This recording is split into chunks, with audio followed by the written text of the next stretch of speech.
Hi, this video is about bath bombs. I was inspired to make this video for a couple of reasons. I had very old videos where it showed the fizzing and the reveal of all the little things I put inside my bath bombs. I had one for each one of them, and they were filmed with a very old phone of mine, so they were kind of blurry, number one. And number two, I had copyright issues with them because I played the actual songs that they are inspired by, that I kind of named them after and have the inspiration. So rather than deal with that, I just deleted those. So I wanted to make a new one to show you the little fizzing reveals of everything, and that will be at the end of this. I'll show each one. But also just to quickly talk about bath bombs. It's amazing how after this many years of bath bombs being into the world, of now people are really becoming more outspoken about it, women especially, where they say, I can't use a bath bomb. I don't know how many times I've had people actually tell me that, or I've read that somewhere, and I'll tell you why you can't use a bath bomb. Even if you're not considered a person with sensitive skin, it is just what goes into them. Most people really only care about the fizzing effect, whether they float, whether they shoot out some glitter or a rainbow and all of these colored dyes to make that effect. And it is very pretty, of course. Who doesn't like that? But it's not a craft project. It's your body, and you're soaking in it. You're going to, after it fizzes, you're going to lay back and relax and soak in that hot water. And it's going to be like a hot water tea of dye and fragrance oils and all of that. And yes, I know that a lot of fragrance oils are deemed safe or given that thing that they are safe. And they probably are to some degree, but not when you're a woman and it comes to your lady parts down there, to be quite honestly. And like I said, you're soaking in it. And a lot of them, their recipes, they want that bath bomb nice and hard, so they'll put cornstarch in it or something, which is, again, one of the worst ingredients for a woman to soak with down there. You have to have the toughest skin ever for that not to affect you. And that goes for even children.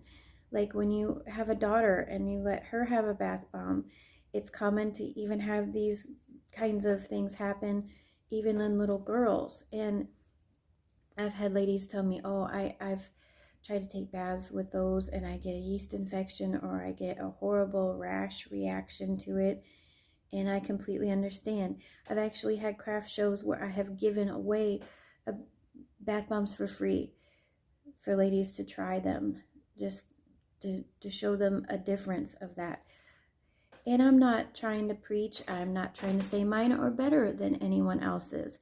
I'm just trying to say that when you care about what goes into them, that like my only binder is Calamine Clay, which is actually really nice for your skin. And it helps kind of retain in the essential oils, and it helps the bath bomb unmold nicely, but not to the point where it's hard as a rock.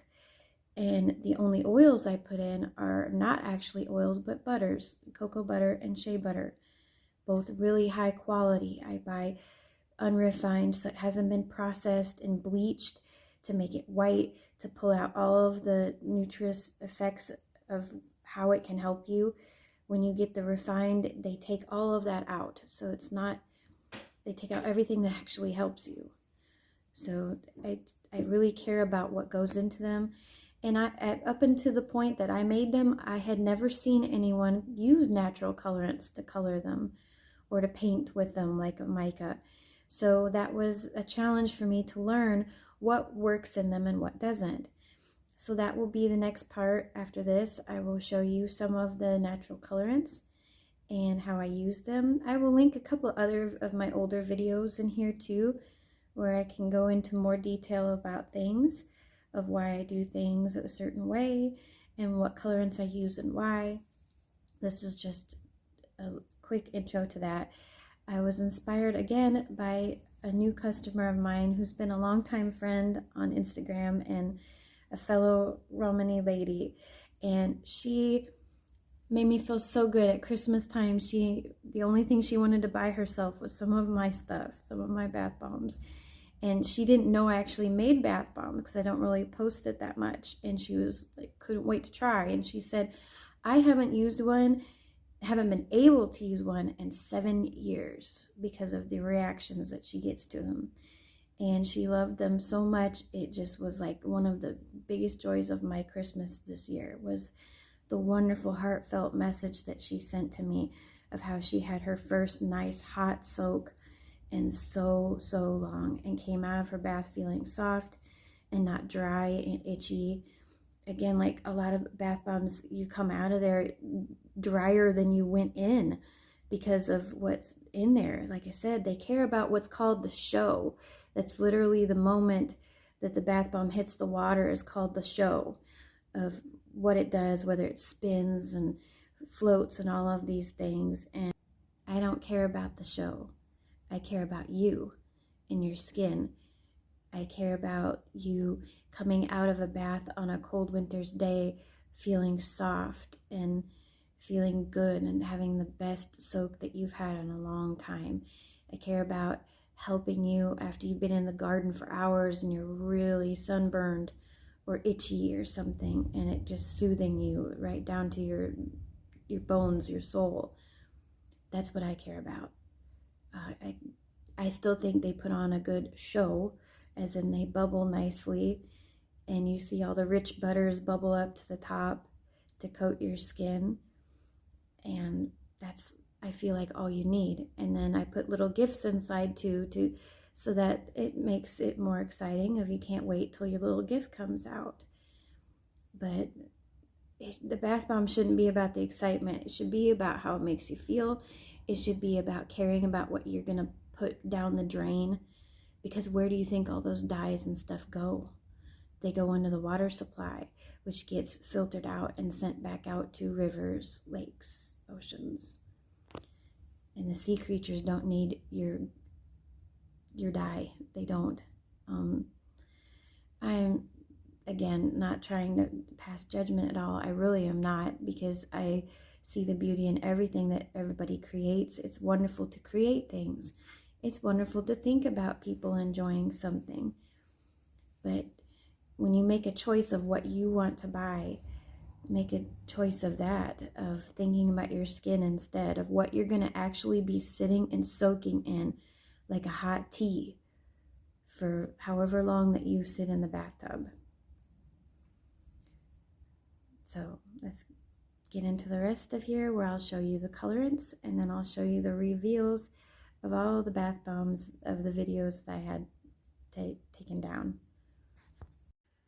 And although there are many natural colors to use, I'll show you 4. This one is Moroccan Clay, which is so good for your skin. People still take mud baths with it. It makes a very pretty light brown in a bath bomb. I use it in my Dancing Horses bubble bar. The second is going to be lemon peel powder. Make sure you get it finely ground so that it blends in nice. It makes a really pretty light yellow in bath bombs and bubble bars, and it has a slight lemony scent as well. I use it in my Sugar Sky bath bomb. Next is my favorite clay of all time, Calamine Clay. And many people know all of its benefits of how it can help itchy, dry, irritated skin. But it's so pretty in a bath bomb. It makes light pink. You can use it in bubble bars as well. You can mix it with oil and paint with it too. It is so versatile and so good for you. And the last one is one you need to tread lightly with, is turmeric. It makes a beautiful orangish gold in a bath bomb, but just use a pinch when you do it with bath bombs. Or you can use it in a bubble bar like I do with my sun shower. Or you can mix it with oil and paint with it, like my owl eye bubble bar. So next will be the fizzings.